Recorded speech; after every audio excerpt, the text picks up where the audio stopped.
ਸਤਿ ਸ਼੍ਰੀ ਅਕਾਲ ਜੀ, ਮੈਂ ਯੋਗੇਸ਼ ਗੁਰਨਾ ਤੇ ਤੁਸੀਂ ਦੇਖ ਰਹੇ ਹੋ ਇੰਡੋਸ ਟੀਵੀ ਆਸਟ੍ਰੇਲੀਆ।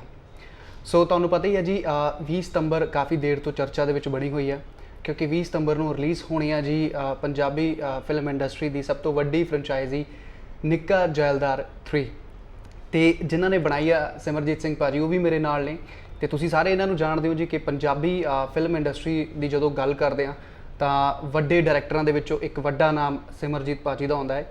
ਤੇ ਆਓ ਫਿਰ ਇਹਨਾਂ ਨਾਲ ਕੁਝ ਖਾਸ ਗੱਲਾਂ ਬਾਤਾਂ ਕਰਦੇ ਹਾਂ ਬਿਕੋਜ਼ ਜਦੋਂ ਤੋਂ ਇਹਨਾਂ ਨੇ ਅੰਗਰੇਜ਼ ਬਣਾਈ ਆ ਉਦੋਂ ਤੋਂ ਪੰਜਾਬੀ ਫਿਲਮ ਇੰਡਸਟਰੀ ਅੰਗਰੇਜ਼ਾਂ ਤੱਕ ਪਹੁੰਚ ਗਈ ਆ। ਸੋ ਕਰਦੇ ਹਾਂ ਕੁਝ ਖਾਸ ਗੱਲਾਂ ਸਿਮਰਜੀਤ ਭਾਜੀ ਦੇ ਨਾਲ। ਭਾਜੀ ਸਤਿ ਸ਼੍ਰੀ ਅਕਾਲ। ਸਤਿ ਸ਼੍ਰੀ ਅਕਾਲ। ਨਿੱਕਾ ਜੈਲਦਾਰ 3 ਫਾਈਨਲੀ ਹੁਣ ਰਿਲੀਜ਼ ਲਈ ਰੈਡੀ ਆ। ਜਦੋਂ ਪਹਿਲੀ ਬਣਾਈ ਸੀ ਉਦੋਂ ਕੋਈ ਥਾਟ ਸੀ ਕਿ ਇਹ ਐਡੀ ਲੰਬੀ ਜਾਊਗੀ? ਨਹੀਂ, ਬਿਲਕੁਲ ਵੀ ਨਹੀਂ, ਪਰ ਇੰਨਾ ਪਤਾ ਸੀਗਾ ਕਿ ਅੱਛੀ ਫਿਲਮ ਬਣੂਗੀ ਜੀ। ਫਸਟ ਵਾਸਤੇ ਸੋਚਿਆ ਸੀਗਾ ਵੀ ਬਹੁਤ ਅੱਛੀ ਸਕ੍ਰਿਪਟ ਹੈ ਤੇ ਬਹੁਤ ਵਧੀਆ ਜਾਊ, ਪਰ ਐਡੀ ਲੰਬੀ ਜਾਊ ਇਹ ਕਦੇ ਸੋਚਿਆ ਨਹੀਂ ਸੀ। ਇਹ ਕੈਰੈਕਟਰ ਡਿਜ਼ਾਈਨ ਕਿਵੇਂ ਹੋਇਆ ਨਿੱਕਾ ਜੈਲਦਾਰ? ਇਹ ਪਹਿਲੀ ਵਾਰ ਆਈਡੀਆ ਕਿਵੇਂ ਆ ਗਿਆ ਸੀ ਤੁਹਾਡੇ ਕੋਲ? ਬਿਕੋਜ਼ ਇਹ ਪਿੰਡਾਂ 'ਚ ਹੁਣ ਬਹੁਤ ਜ਼ਿਆਦਾ ਪਪੂਲਰ ਹੋਇਆ ਗਿਆ, ਇਹ ਸ਼ਬਦ ਖੋ ਗਿਆ ਸੀ ਜੈਲਦਾਰ। ਬਿਲਕੁਲ। ਪਰ ਤੁਹਾਡੀ ਫਿਲਮ ਨੇ ਇਹ ਜੈਲਦਾਰ ਦੁਬਾਰਾ ਜ਼ਿੰਦਾ ਕਰਤਾ। ਇਹ ਜਗਦੀਪ ਨੇ ਸਕ੍ਰਿਪਟ ਲਿਖੀ ਹੋਈ ਸੀ ਜੀ। ਕਾਫੀ ਇਹਦੇ 'ਚ ਥੋੜ੍ਹਾ ਜਿਹਾ ਡਿਫਰੈਂਟ ਸੀਗੀਆਂ ਚੀਜ਼ਾਂ। ਜਦੋਂ ਉਹਨੇ ਮੈਨੂੰ ਸੁਣਾਈ ਤਾਂ ਫਿਰ ਅਸੀਂ ਡਿਸਕਸ਼ਨਸ ਕੀਤੀਆਂ ਤਾਂ ਇਹਨੂੰ ਚੇਂਜ ਓਵਰ ਕਾਫੀ ਕੀਤਾ ਗਿਆ। ਜੀ। ਪਹਿਲਾਂ ਦਾਦੀ ਦੀ ਜਗ੍ਹਾ ਦਾਦਾ ਸੀ, ਮੈਂ ਉਹਦੇ ਵਿੱਚ ਦਾਦੇ ਨੂੰ ਹਟਾ ਕੇ ਦਾਦੀ ਲੈ ਕੇ ਆਇਆ ਔਰ ਨਿੱਕਾ ਉਹਨੇ ਨਾਂ ਰੱਖਿਆ ਹੋਇਆ ਸੀਗਾ ਤੇ ਅਸੀਂ ਨਾਲ ਇੱਕ ਸੋਚਦੇ ਸੀ ਵੀ ਕੋਈ ਵਿੱਚ ਚੀਜ਼ ਹੋਵੇ ਤਾਂ ਜਗਦੀਪ ਨੇ ਸਾਡੇ ਅੰਗਰੇਜ਼ ਦੇ ਵਿੱਚ ਇੱਕ ਡਾਇਲੌਗ ਸੀ ਜੈਲਦਾਰ ਤੇ ਉੱਥੋਂ ਇਹਨੇ ਚੱਕ ਕੇ ਨਾ ਕਰੈਕਟਰ ਨੂੰ ਤਾਂ ਉਹਨੂੰ ਰਿਜ਼ੈਂਬਲ ਕੀਤਾ ਸੀ ਨਿੱਕਾ ਜੈਲਦਾਰ। ਇਹ ਇੱਕ ਦਾਦੀ ਵੀ ਇੱਕ ਬ੍ਰਾਂਡ ਬਣਾਤੀ ਨਿਰਮਲ ਰਿਸ਼ੀ ਮੈਡਮ ਦੇ, ਕਾਫੀ ਉਹਨਾਂ ਨੂੰ ਪਿਆਰ ਮਿਲਿਆ ਕਰੈਕਟਰ ਨੂੰ। ਇਹ ਕਿਵੇਂ ਫਿਰ ਉਹਨਾਂ ਨੂੰ ਕਰੈਕਟਰ ਨੂੰ ਕਿਵੇਂ ਮੋਲਡ ਕੀਤਾ? ਵੈਸੇ ਤਾਂ ਉਹਨਾਂ ਦੇ ਕਰੈਕਟਰ ਕਾਫੀ ਸਾਨੂੰ ਪਹਿਲਾਂ ਹੀ ਅੜਬ ਸੁਭਾਅ ਵਾਲਾ ਨਜ਼ਰ ਆਉਂਦਾ, ਤੁਸੀਂ ਉਹ ਅੜਬ ਸੁਭਾਅ 'ਚ ਕਾਮੇਡੀ ਪਾਤੀ। ਬਿਲਕੁਲ ਬਿਲਕੁਲ, ਉਹ ਚੀਜ਼ ਦੇਖੀ ਹੈ ਕਿ ਜਦੋਂ ਰਿਸ਼ੀ ਮੈਡਮ ਨੇ ਅੰਗਰੇਜ਼ ਦੇ ਵਿੱਚ ਵੀ ਥੋੜ੍ਹਾ ਡਿਫਰੈਂਟ ਪਰਫੋਰਮ ਕੀਤਾ ਸੀ ਸੋਹੀ ਸਾਹਿਬ ਦੇ ਨਾਲ।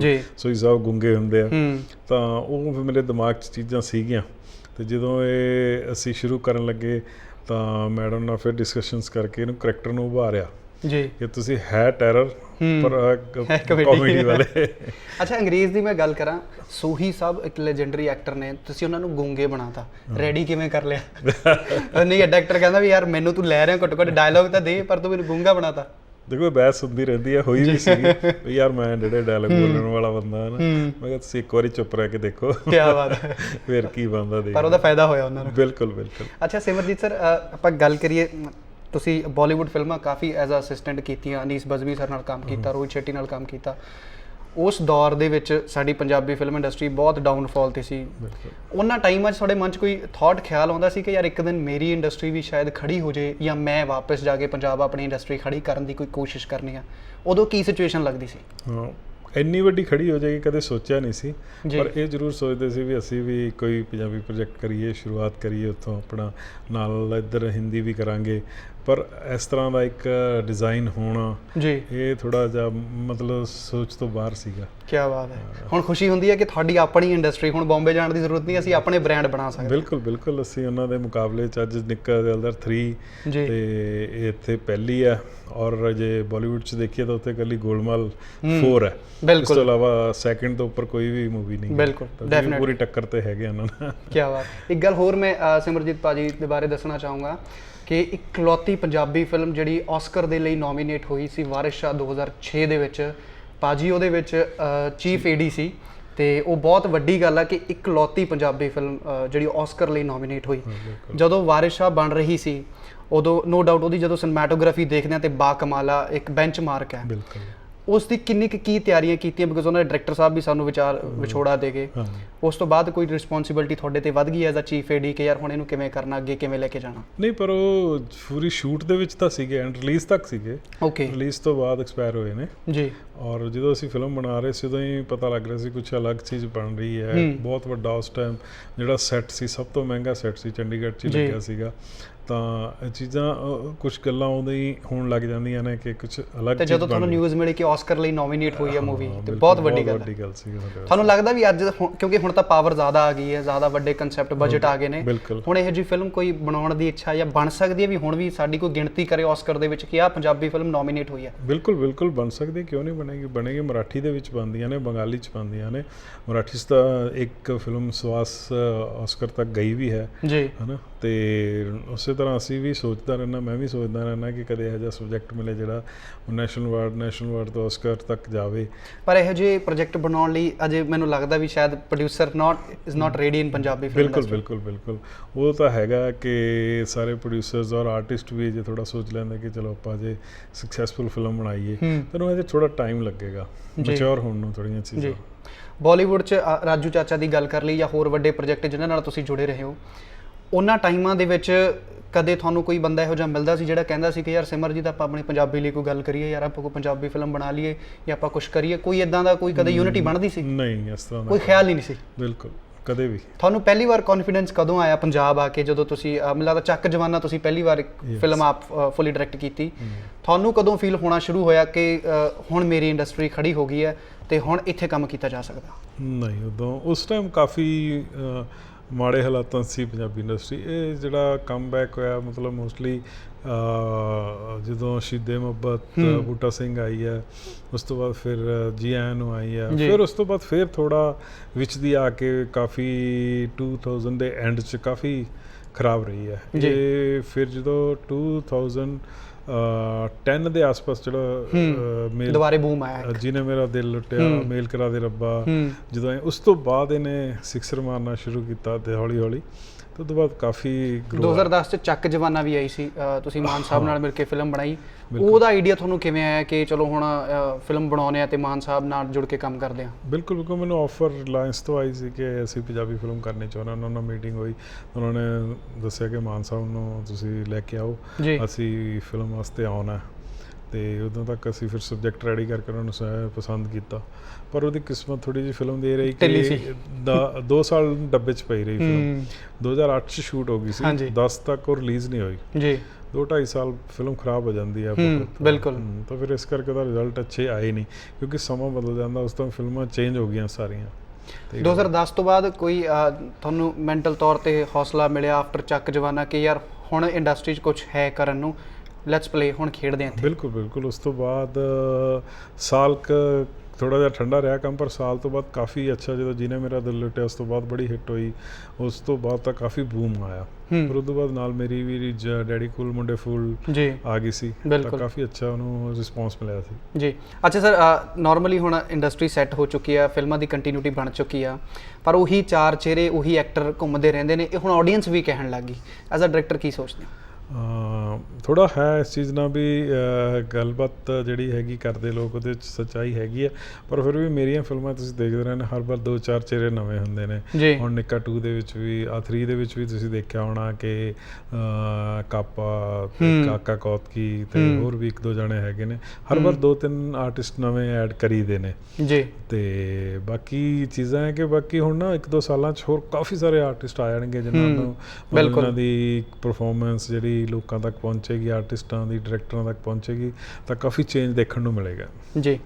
ਸਾਊਥ ਦਾ ਸਿਨੇਮਾ ਅਸੀਂ 1 ਨੰਬਰ ਤੇ ਮੰਨਦੇ ਹਾਂ, ਹੁਣ ਉਹ ਬਾਲੀਵੁੱਡ ਨੂੰ ਵੀ ਕ੍ਰਾਸ ਕਰ ਗਿਆ। ਬਿਲਕੁਲ। ਪੰਜਾਬੀ ਸਿਨੇਮੇ ਨੂੰ ਹੁਣ ਤੁਸੀਂ ਐਜ਼ ਅ ਡਾਇਰੈਕਟਰ ਫਿਲਹਾਲ ਕਿੱਥੇ ਦੇਖਦੇ ਹੋ? ਅਸੀਂ ਕਦੋਂ ਤੱਕ ਇਹ ਕਹਿਣ ਜੋਗੇ ਹੋ ਜਾਵਾਂਗੇ ਕਿ ਇੱਕ ਵੱਡੀ 20 ਕਰੋੜ 25 ਕਰੋੜ ਬਜਟ ਦੀ ਐਕਸ਼ਨ ਮੂਵੀ ਸਾਡੇ ਕੋਲ ਵੀ ਬਣ ਰਹੀ ਹੈ? ਮੈਨੂੰ ਲੱਗਦਾ ਇਹ ਚੀਜ਼ ਥੋੜ੍ਹੀ ਜਿਹੀ ਸਾਡੇ ਸਿਨੇਮੇ 'ਚ ਮੁਸ਼ਕਿਲ ਆ। ਉਹਦਾ ਇੱਕ ਰੀਜ਼ਨ ਹੈ, ਵੱਡਾ ਕਾਰਨ ਹੈ ਜੀ, ਕਿ ਸਾਊਥ ਵਾਲੇ ਹਿੰਦੀ ਫਿਲਮਾਂ ਨਹੀਂ ਦੇਖਦੇ, ਇਸ ਕਰਕੇ ਉਹ ਆਪਣੀ ਲੈਂਗੁਏਜ 'ਚ ਵੱਡੀਆਂ ਫਿਲਮਾਂ ਬਣਾ ਕੇ ਦੇਖਦੇ ਨੇ। ਅਸੀਂ ਇੰਗਲਿਸ਼ ਵੀ ਦੇਖਦੇ ਹਾਂ, ਅਸੀਂ ਹਿੰਦੀ ਵੀ ਦੇਖਦੇ ਹਾਂ। ਸਾਡੇ ਜਿੰਨੀ ਸਾਡੀ ਪੰਜਾਬੀ ਚੱਲਦੀ ਹੈ, ਉਨੇ ਸਾਡੀ ਹਿੰਦੀ ਫਿਲਮ ਸ਼ਾਹਰੁਖ ਦੀ ਆਡੀਅנס ਵੰਡੀ ਜਾਂਦੀ ਹੈ। ਹਾਂ, ਸਾਡੇ ਇੰਟਰਸਟ ਉਹਨਾਂ ਫਿਲਮਾਂ 'ਚ ਵੀ ਹੈਗੇ ਨੇ, ਇਸ ਕਰਕੇ ਸਾਡੇ ਜਿਹੜੇ ਬਜਟਸ ਵੱਡੇ ਨਹੀਂ ਹੋਣਗੇ, ਪਰ ਸਾਡੇ ਕੰਸੈਪਟ ਜ਼ਰੂਰ ਵੱਡੇ ਹੋਣਗੇ। ਜਿਹੜੀ ਪੰਜਾਬੀ 'ਚ ਫਿਲਮ ਬਣ ਸਕਦੀ ਹੈ, ਉਹੀ ਹੋਰ ਕਿਸੇ ਲੈਂਗੁਏਜ 'ਚ ਨਾ ਬਣੇ, ਉਹ ਜ਼ਿਆਦਾ ਸਕਸੈਸ ਹੋਣ ਦੇ ਚਾਂਸਿਸ ਹੁੰਦੇ ਆ। ਜੇ ਅਸੀਂ ਕਹੀਏ ਵੀ ਰੀਮੇਕ ਕਰਕੇ ਬਣਾ ਦਈਏ, ਉਹ ਕਦੇ ਵੀ ਨਹੀਂ ਚੱਲੇਗੀ ਜੀ, ਕਿਉਂਕਿ ਆਲਰੇਡੀ ਅਸੀਂ ਸਾਊਥ ਦੀ ਫਿਲਮ 'ਚ ਦੇਖਿਆ ਹੁੰਦਾ, ਅਸੀਂ ਹਿੰਦੀ ਫਿਲਮ 'ਚ ਦੇਖਿਆ ਹੁੰਦਾ ਉਹ ਕਰੈਕਟਰ, ਉਹਨਾਂ ਸਾਨੂੰ ਅੱਛਾ ਨਹੀਂ ਲੱਗਦਾ। ਤਾਂ ਹਮੇਸ਼ਾ ਸਾਡੀਆਂ ਫਿਲਮਾਂ ਉਹੀ ਚੱਲਣਗੀਆਂ ਜਿਹੜੀਆਂ ਯੂਨੀਕ ਹੋਣਗੀਆਂ, ਸਾਡੇ ਪੰਜਾਬੀ ਟੇਸਟ ਦੇ ਅਨੁਸਾਰ ਡਿਫਰੈਂਟ ਹੋਣਗੀਆਂ ਜੀ। ਵੀ ਉਸ ਤਰ੍ਹਾਂ ਦੀ ਕੋਈ ਤੁਸੀਂ ਕਹਿ ਦਿਓ ਵੀ ਹਿੰਦੀ ਵਰਗੀ 3 ਇਡੀਅਟ ਜਾਂ ਕੋਈ ਮਤਲਬ ਸਾਹੋ ਵਰਗੀ ਅਸੀਂ ਉਹ ਮੈਨੂੰ ਲੱਗਦਾ ਨਹੀਂ ਹੈ, ਕਿਉਂਕਿ ਅਸੀਂ ਓਡਾ ਵੱਡਾ ਬਜਟ ਅਚੀਵ ਨਹੀਂ ਕਰ, ਸਾਡੀ ਆਡੀਅנס ਵੀ ਘੱਟ ਹੈ, ਬਹੁਤ ਵੱਡਾ ਐਕਸ਼ਨ ਅਸੀਂ ਕਰ ਨਹੀਂ ਸਕਦੇ। ਰਾਈਟ। ਹਾਂ, ਸੋ ਇੱਕ ਗੱਲ ਹੋਰ ਭਾਜੀ, ਮੰਨ ਲਓ ਜੇ ਸਾਡੀ ਇੰਡਸਟਰੀ ਗਰੋ ਨਾ ਕਰਦੀ, ਜਿੱਦਾਂ ਕਿ ਤੁਸੀਂ ਦੱਸਿਆ 10 ਤੋਂ ਆਪਾਂ ਰਫਤਾਰ ਫੜੀ ਆ, ਤਾਂ ਅੱਜ ਸਾਨੂੰ ਸਿਮਰਜੀਤ ਫੇਰ ਬਾਲੀਵੁੱਡ ਦੇ ਵਿੱਚ ਨਜ਼ਰ ਆਉਂਦੇ ਜਾਂ ਉੱਥੇ ਫਿਲਮਾਂ ਬਣਾ ਰਹੇ ਹੁੰਦੇ? ਬਿਲਕੁਲ ਹੁਣ ਵੀ ਸ਼ਾਇਦ ਜਲਦੀ ਤੁਹਾਨੂੰ ਨਜ਼ਰ ਆਉਣਗੇ ਜੀ। ਤੇ ਆਉਣ ਵਾਲੇ ਦਿਨਾਂ ਦੇ ਵਿੱਚ ਸਾਡੀ ਪਲੈਨਿੰਗਸ ਚੱਲ ਰਹੀ। ਅੱਛਾ, ਕਦੇ ਤੁਹਾਨੂੰ ਇਦਾਂ ਲੱਗਿਆ, ਕਿਉਂਕਿ ਪੰਜਾਬੀ ਭਾਸ਼ਾ ਦਾ ਆਪਣੀ ਦਾ ਦੌਰ ਨਹੀਂ ਸੀ, ਹਿੰਦੀ ਫਿਲਮਾਂ 'ਚ ਕੰਮ ਕਰਦੇ ਸੀ ਤੁਸੀਂ, ਕਦੇ ਲੱਗਦਾ ਸੀ ਕਿ ਯਾਰ ਸਿਮਰਜੀਤ ਸਿੰਘ ਪੰਗਾ ਹੀ ਲੈ ਲਿਆ ਵੀ ਜੋ ਫੋਕਸ ਹੈ ਉਹ ਬਣ ਨਹੀਂ ਰਿਹਾ, ਜਿੱਥੇ ਮੈਂ ਜਾਣਾ ਚਾਹੁੰਦਾ ਉੱਥੇ ਮੈਂ ਜਾ ਨਹੀਂ ਰਿਹਾ? ਪੰਜਾਬੀ ਇੰਡਸਟਰੀ ਜਦੋਂ ਹੈ ਨਹੀਂ ਸੀ ਉਦੋਂ, ਕਿਉਂਕਿ ਸਿਰਫ Hindi is the only option. ਨਹੀਂ ਪਰ ਉਦੋਂ ਹਿੰਦੀ ਵਾਸਤੇ ਟਾਰਗੇਟ ਅਸੀਂ ਕਰ ਰਹੇ ਸੀ। ਜਦੋਂ ਮੇਰਾ ਚੇਂਜ ਓਵਰ ਆਇਆ, ਜਦੋਂ ਮੈਂ ਹਿੰਦੀ ਵਾਸਤੇ ਸ਼ੁਰੂਆਤ ਕਰਨੀ ਸੀਗੀ ਤੇ ਜਦ ਕਿ ਪੰਜਾਬੀ ਦਾ ਚਾਂਸ ਮਿਲ ਗਿਆ, ਤਾਂ ਅਗਰ ਜੇ ਦੌਰ ਥੋੜਾ ਹਿਲਦਾ ਤਾਂ ਹੋ ਸਕਦਾ ਹਿੰਦੀ 'ਚ ਹੁੰਦੇ, ਤਾਂ ਅੱਜ ਪੰਜਾਬੀ 'ਚ ਇੱਕੋ ਹੀ ਗੱਲ ਹੈ, ਕਿਉਂਕਿ ਕਲਾ ਦੀ ਤਾਂ ਜਾਂ ਸਿਨੇਮੇ ਦੀ ਕੋਈ ਲੈਂਗੁਏਜ ਹੁੰਦੀ ਨਹੀਂ। ਬਿਲਕੁਲ। ਨਿੱਕਾ 4 ਦੀ ਕੋਈ ਸਲਾਹ ਹੈਗੀ ਹੈ ਜੀ 3 ਸਕਸੈਸ ਹੋ ਗਈ? ਬਿਲਕੁਲ ਅਗਰ ਸਾਡੀ ਫਿਲਮ ਦਰਸ਼ਕ ਪੂਰਾ ਹੰਗਾਰਾ ਦਿੰਦੇ ਆ, ਪਿਆਰ ਦਿੰਦੇ ਆ, ਤਾਂ 101% ਜੀ। ਅੱਛਾ, ਇੱਕ ਜਦੋਂ ਸੀਰੀਜ਼ ਬਣ ਜਾਂਦੀ ਆ, ਕਿਉਂਕਿ ਪਹਿਲੀਆਂ 2 ਸਕਸੈਸ ਸੀ, ਤਾਂ ਤੀਜੀ ਹੋਰ ਜ਼ਿਆਦਾ ਟੈਨਸ਼ਨ ਵੱਧ ਗਈ ਕਿ ਯਾਰ ਤੀਜੀ ਦਾ ਹੁਣ ਲੈਵਲ ਹੋਰ ਵੱਡਾ ਸੈੱਟ ਕਰਨਾ ਪੈਣਾ, ਤਾਂ ਚੌਥੀ ਸੋਚਾਂਗੇ। ਬਿਲਕੁਲ। ਇਹ ਫਿਰ ਇਹ ਕਿੱਦਾਂ ਕਨਸੈਪਟ ਕਿੱਦਾਂ ਫਾਈਨਲ ਕੀਤਾ? ਮੈਂ ਟ੍ਰੇਲਰ ਦੇਖਿਆ, ਤੁਸੀਂ ਥੋੜਾ ਜਿਹਾ ਵਿੱਚ ਭੂਤੀਆ ਤੜਕਾ ਲਾਉਣ ਦੀ ਕੋਸ਼ਿਸ਼ ਕੀਤੀ ਹੈ, ਇਹ ਫਿਰ ਕਨਸੈਪਟ ਕਿਵੇਂ ਫਾਈਨਲ ਹੋਇਆ? ਇਹ ਡਿਫਰੈਂਟ ਥੋੜਾ ਜਿਹਾ ਸੀਗਾ। ਇੱਕ ਸਬਜੈਕਟ ਸਾਨੂੰ ਕਿਸੇ ਹੋਰ ਫਿਲਮ ਵਾਸਤੇ ਆਇਆ ਸੀ ਨਾਮ, ਪਰ ਉਹਦੇ ਵਿੱਚ ਕੁਝ ਆਈਡੀਆਜ਼ ਸੀਗੇ। ਫਿਰ ਅਸੀਂ ਉਹ ਰਾਈਟਰ ਨੂੰ ਬੁਲਾ ਕੇ ਤੇ ਅਸੀਂ ਇਸ ਚੀਜ਼ ਨੂੰ ਸਾਰਾ ਪਲਾਨ ਕੀਤਾ ਕਿ ਉਹਨੂੰ ਨਿੱਕਾ 3 ਬਣਾਇਆ ਜਾ ਸਕਦਾ, ਤੇ ਉਹਦੇ ਵਿੱਚ ਅਸੀਂ ਐਡ ਕਰਕੇ ਐਡੀਸ਼ਨਸ ਨਿੱਕੇ ਦਾ ਕਰੈਕਟਰ ਵਿੱਚ ਐਡ ਕਰਤਾ ਜੀ। ਤੇ ਇਹ ਭੂਤੀਆ ਤੜਕਾ ਨਹੀਂ, ਇਹ ਮਤਲਬ ਜਿਹੜੀ ਪਿੰਡਾਂ ਵਿੱਚ ਇੱਕ ਗੱਲ ਚੱਲਦੀ ਹੈ ਉਹਦੇ ਉੱਤੇ ਆਧਾਰਿਤ ਆ ਸਾਰੀ ਕਹਾਣੀ। ਵੀ ਆਤਮਾ ਆ ਗਈ ਜਾਂ ਕੁਛ ਆ ਗਿਆ ਵਿੱਚ, ਵੀ ਕਹਿੰਦੇ ਸੱਚ ਆ ਝੂਠਾ ਫਿਲਮ ਦੱਸੂਗੀ ਸੱਚੀ ਆਈ ਕਿ ਨਹੀਂ ਆਈ। ਅੱਛਾ, ਪਹਿਲੀ ਫਿਲਮ ਤੁਸੀਂ ਮਾਡਰਨ ਟਾਈਮ 'ਚ ਖੇਡੀ, ਦੂਜੀ ਤੁਸੀਂ ਥੋੜਾ ਪੀਰੀਅਡ ਚੱਲ ਗਏ, ਤੀਜੀ ਫੇਰ ਮਾਡਰਨ 'ਚ ਆ ਗਏ, ਇਹਦਾ ਕੀ ਰੀਜ਼ਨ? ਰੀਜ਼ਨ ਕੋਈ ਨਹੀਂ, ਮਤਲਬ ਹਰ ਵਾਰ ਕੁਝ ਡਿਫਰੈਂਟ ਕਨਸੈਪਟ, ਕਿਉਂਕਿ ਇਹ ਜਿਹੜਾ ਕਨਸੈਪਟ ਸੀ ਇਹ ਪੁਰਾਣੇ ਪੀਰੀਅਡ 'ਚ ਲਿਜਾ ਕੇ ਕੋਈ ਫਾਇਦਾ ਨਹੀਂ ਸੀਗਾ, ਤੇ ਇਹਨੂੰ ਪ੍ਰੈਜ਼ੈਂਟ ਦੇ ਵਿੱਚ ਹੀ ਅਸੀਂ ਅੱਜ ਦੇ ਦੌਰ 'ਚ ਹੀ ਦਿਖਾਇਆ ਕਿ ਅੱਜ ਦੇ ਦੌਰ 'ਚ ਇੰਨਾ ਕੁਝ ਹੋਣ ਦੇ ਬਾਵਜੂਦ ਇੱਕ ਪਰਿਵਾਰ ਦਾ ਮੁਖੀ ਹੈ ਜਿਹੜਾ ਕਿਸੇ ਵੀ ਚੀਜ਼ ਨੂੰ ਹਾਂ ਨਹੀਂ ਕਰਦਾ। ਮਤਲਬ ਉਹਨਾਂ ਨੂੰ ਚੱਪਲਾਂ ਤੱਕ ਨਹੀਂ ਲੈ ਕੇ ਜਾਂਦਾ, ਕੱਪੜੇ ਵੀ, ਮਤਲਬ ਤੁਸੀਂ ਫਿਲਮ 'ਚ ਡਾਇਲੌਗ ਸੁਣੋਗੇ ਉਹ ਕਹਿੰਦਾ ਵੀ ਹਜੇ 2.5 ਸਾਲ ਪਹਿਲਾਂ ਤਾਂ ਸਵਾ ਕੇ ਦਿੱਤੇ ਹਜੇ ਇੰਨੀ ਛੇਤੀ ਕਿਤੇ। ਤਾਂ ਇਹਨਾਂ ਕੰਜੂਸ ਕਰੈਕਟਰ ਸੀ ਯਾਰ, ਤਾਂ ਨਾ ਕਿਸੇ ਕੋਲੇ ਗੈਜਟ ਆ। ਫਿਰ ਉਹ ਫਿਲਮ 'ਚ ਡਾਇਲੌਗ ਵੀ ਆਇਆ ਹੋਇਆ, ਐਵੇਂ ਕਹਿੰਦਾ ਮੈਂ 버ਗਰ ਖਾਣਾ, ਮੈਂ ਮੋਮੋਸ ਖਾਣੇ ਆ, ਮੈਂ ਮੋਬਾਈਲ ਲੈਣਾ, ਕਹਿੰਦਾ ਜਿਹੜਾ ਐਂ ਕਰਕੇ ਖੁੱਲਦਾ ਹੈ ਨਾ, ਤਾਂ ਉਹ ਪ੍ਰੈਜ਼ੈਂਟ ਟਾਈਮ ਦੀਆਂ ਚੀਜ਼ਾਂ ਉੱਤੇ ਸੀਗਾ। ਅੱਛਾ, ਬਾਲੀਵੁੱਡ ਦੇ ਵਿੱਚ ਅਗਰ ਤੁਸੀਂ ਹੁਣ ਕਹਿ ਰਹੇ ਹੋ ਮੈਂ ਬੜੀ ਜਲਦੀ ਪਲਾਨ ਕਰ ਰਿਹਾ, ਕਿਸ ਤਰ੍ਹਾਂ ਦਾ ਪ੍ਰੋਜੈਕਟ ਤੁਸੀਂ ਹੁਣ ਬਾਲੀਵੁੱਡ 'ਚ ਲੈ ਕੇ ਆ ਰਹੇ ਹੋ? ਬਹੁਤ ਵਧੀਆ ਪ੍ਰੋਜੈਕਟ ਹੈ, ਰੋਮਾਂਟਿਕ ਲਵ ਸਟੋਰੀ, ਵੱਡਾ ਪ੍ਰੋਜੈਕਟ ਹੈ। ਤੇ ਅੱਛਾ, ਇੱਕ ਲਾਸਟ ਕੁਐਸਚਨ, ਕੋਈ ਸਬਜੈਕਟ ਜੋ ਤੁਹਾਡੀ ਬਣਾਉਣ ਦੀ ਇੱਛਾ ਹੋਵੇ ਕਿ ਯਾਰ ਅਗਰ ਮੈਨੂੰ ਖੁੱਲ੍ਹ ਕੇ ਫਰੀडम ਮਿਲੇ, ਅੱਛਾ ਬਜਟ ਮਿਲ ਜਾਏ ਐਜ਼ ਅ ਡਾਇਰੈਕਟਰ, ਮੈਂ ਇਸ ਸਬਜੈਕਟ ਤੇ ਖੇਡਣਾ ਚਾਹੂੰਗਾ? ਹੈਗੇ ਨੇ ਕਾਫੀ, ਚੱਲ ਰਹੀ ਹੈ ਪਲੈਨਿੰਗਸ। ਕੋਈ ਇੱਕ ਆਈਡੀਆ ਹਲਕਾ ਫੁਲਕਾ ਸ਼ੇਅਰ ਕਰਨਾ ਚਾਹੂੰ ਕਿ ਇਸ ਤਰ੍ਹਾਂ ਦੀ ਚੀਜ਼ ਮੈਨੂੰ ਅਟਰੈਕਟ ਕਰਦੀ ਹੈ?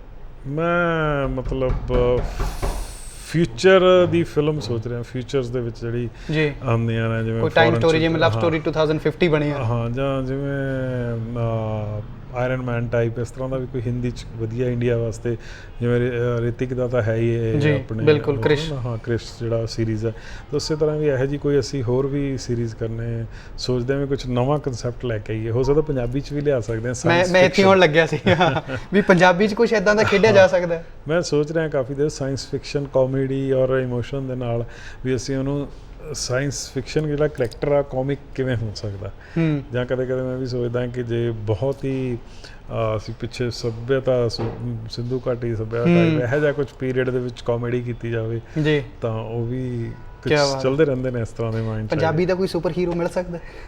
ਬਿਲਕੁਲ ਮਿਲ ਸਕਦਾ।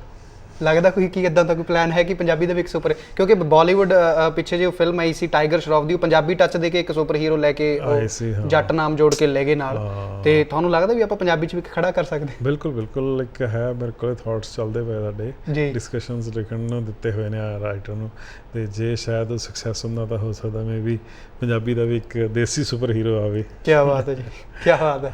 ਸੋ ਵੈਸੇ ਕੋਸ਼ਿਸ਼ ਤਾਂ ਕਈਆਂ ਨੇ ਕਰੀ ਹੈ, ਪਰ ਖੈਰ ਚਲੋ ਸਿਮਰਜੀਤ ਭਾਜੀ ਹਮੇਸ਼ਾ ਕਮਾਲ ਕਰਦੇ ਨੇ, ਤੇ ਅੰਗਰੇਜ਼ ਤੋਂ ਲੈ ਕੇ ਹੁਣ ਤੱਕ ਤਾਂ ਕਮਾਲ ਹੀ ਕੀਤੀ ਹੈ ਇਹਨਾਂ ਨੇ।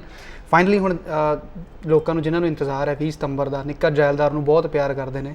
ਮੈਂ ਦੇਖਿਆ ਟਰੈਕਟਰ ਟਰਾਲੀਆਂ ਦੇ ਮਗਰ ਵੀ ਦੁਬਾਰੇ ਜੈਲਦਾਰ ਲਿਖਾਉਣਾ ਲੋਕਾਂ ਨੇ ਸ਼ੁਰੂ ਕਰ ਲਿਆ। ਬਿਲਕੁਲ। ਕੀ ਮੈਸੇਜ ਉਹਨਾਂ ਨੂੰ ਦੇਣਾ ਚਾਹੋਗੇ? ਬਾਕੀ ਮੈਂ ਦੱਸ ਦਿੰਦਾ ਕਿ ਇਹ ਉਹੀ ਭਾਜੀ ਨੇ ਜਿਨ੍ਹਾਂ ਦੀ ਬਦੌਲਤ ਜੈਲਦਾਰ ਸ਼ਬਦ ਦੁਬਾਰੇ ਜਿਉਂਦਾ ਹੋ ਗਿਆ, ਤੇ ਜੈਲਦਾਰੀ ਕਹਿ ਲਓ ਕਿ ਦੁਬਾਰੇ ਗੱਡੀਆਂ ਤੇ ਕਾਰਾਂ ਦੇ ਵਿੱਚ ਆਉਣ ਲੱਗ ਗਈ ਹੈ। ਕੀ ਕਹਿਣਾ ਚਾਹੋਗੇ? ਬਸ ਇਹ ਕਿ ਜਿਹੜਾ ਫਿਲਮ ਦੇ ਵਿੱਚ ਅਸੀਂ ਚੀਜ਼ ਦਿਖਾਈ ਹੈ ਉਹ ਪਿੰਡਾਂ ਦੇ ਵਿੱਚ ਆਮ ਹੁੰਦੀ, ਉਹਨੂੰ ਦੇਖੋ, ਉਹਨੂੰ ਤੁਹਾਡੇ ਆਂਢ ਗੁਆਂਢ ਲੋਕਾਂ ਦੇ ਵਿੱਚ ਉਹ ਵਿਚਰਦੀਆਂ ਚੀਜ਼ਾਂ ਨੇ, ਉਹ ਕਿੰਨੀਆਂ ਕੁ ਸੱਚਾ ਕਿੰਨੀਆਂ ਕੁ ਝੂਠ ਆ, ਉਹਨਾਂ 'ਤੇ ਥੋੜ੍ਹਾ ਜਿਹਾ ਧਿਆਨ ਨਾਲ ਮਤਲਬ ਉਹਦੇ ਕਾਫੀ ਇਹ ਚੀਜ਼ਾਂ ਕਾਫੀ ਘਰਾਂ ਦੇ ਵਿੱਚ ਲੋਕਾਂ ਨੂੰ ਡਿਸਟਰਬ ਕਰਦੀਆਂ ਨੇ। ਸੱਚਾਈ ਕਿੱਥੋਂ ਤੱਕ ਉਹ ਮੈਨੂੰ ਵੀ ਨਹੀਂ ਪਤਾ, ਸਾਡੀਆਂ ਵੀ ਸੁਣੀਆਂ ਸੁਣਾਈਆਂ ਗੱਲਾਂ ਹੋਈਆਂ, ਪਰ ਫਿਰ ਵੀ ਇਹਨੂੰ ਮਤਲਬ ਇਹ ਤੋਂ ਬਚਣਾ ਚਾਹੀਦਾ। ਫਿਲਮ ਦੇਖ ਕੇ ਤੁਹਾਨੂੰ ਲੱਗੇਗਾ ਕਿ ਠੀਕ ਹੈ, ਵਾਕਈ ਜਿਹੜੀ ਝੂਠ ਚੀਜ਼ ਜਿਹੜੀ ਝੂਠ ਦੀ ਗੱਲ ਹੈ ਇਹ ਸੱਚ ਹੋਣੀ ਚਾਹੀਦੀ ਹੈ। ਇੱਕ ਗੱਲ ਤੇ ਮੈਂ ਵੀ ਹੈਰਾਨ ਉਹਨਾਂ ਨੇ ਕਿ ਇਹ ਸਿਰਫ ਇਹ ਬੁੜਿਆਂ ਦੇ ਵਿੱਚ ਹੀ ਭੂਤ ਕਾਤੇ ਹੁੰਦਾ, ਇਹ ਬੁੜਿਆਂ ਦੇ ਵਿੱਚ ਹੀ ਆਤਮਾ ਕਿਉਂ ਵੜਦੀ ਹੈ, ਗੱਲ ਮਨਵਾਉਣ ਦਾ ਤਰੀਕਾ। ਬਾਕੀ ਫਿਲਮ ਤੁਸੀਂ ਜ਼ਰੂਰ ਦੇਖਿਓ ਜੀ, 20 ਸਤੰਬਰ ਨੂੰ ਨੋਟ ਕਰ ਲਓ। ਤੁਹਾਡਾ ਆਪਣਾ ਨਿੱਕਾ ਜੈਲਦਾਰ ਐਮੀ ਬਾਈ ਇੱਕ ਵਾਰ ਫੇਰ ਤੋਂ ਤੀਜੀ ਵਾਰ, ਇਹ ਸਾਡੇ ਲਈ ਵੀ ਮਾਣ ਦੀ ਗੱਲ ਹੈ ਕਿ ਕਿਸੇ ਫਿਲਮ ਦਾ ਤੀਜਾ ਕਹਿ ਲਓ ਕਿ ਪਾਰਟ ਸਾਡੇ ਸਾਹਮਣੇ ਆ ਰਿਹਾ ਹੈ, ਅਤੇ ਇਹ ਤੁਹਾਡੇ ਪਿਆਰ ਦੀ ਬਦੌਲਤ ਹੀ ਆ ਰਿਹਾ, ਬਿਕੋਜ਼ ਤੁਸੀਂ ਪਹਿਲੇ 2 ਪਾਰਟ ਨੂੰ ਇੰਨਾ ਪਿਆਰ ਦਿੱਤਾ ਕਿ ਹੁਣ ਅਸੀਂ ਵੀ ਕਹਿ ਸਕਦੇ ਹਾਂ ਪ੍ਰਾਊਡਲੀ ਕਿ ਸਾਡਾ ਸਿਨੇਮਾ ਵੀ ਐਡਾ ਹੋ ਗਿਆ ਕਿ ਅਸੀਂ ਤੀਜਾ ਪਾਰਟ ਬਣਾ ਰਹੇ ਹਾਂ, ਅਤੇ ਆਮ ਡੈਮ ਸ਼ੋਰ ਕਿ ਤੁਹਾਡੇ ਪਿਆਰ ਦੇ ਸਦਕਾ ਹੁਣ ਅਸੀਂ ਚੌਥੇ ਲਈ ਵੀ ਸੋਚਾਂਗੇ। ਪਰ ਤੁਸੀਂ ਭਰ ਕੇ ਟਰਾਲੀਆਂ ਪੂਰੇ ਜੋਸ਼ ਦੇ ਨਾਲ ਨਿੱਕਾ ਜੈਲਦਾਰ 3 ਇੰਜੋਏ ਕਰਨੀਆਂ 20 ਸਤੰਬਰ ਨੂੰ। ਸੋ ਇਸ ਖਾਸ ਮੁਲਾਕਾਤ ਦੇ ਵਿੱਚ ਫਿਲਹਾਲ ਇੰਨਾ ਹੀ ਜੀ। ਤੁਸੀਂ ਜੁੜੇ ਰਹਿਣਾ ਇੰਡੋਜ਼ TV ਆਸਟ੍ਰੇਲੀਆ ਦੇ ਨਾਲ।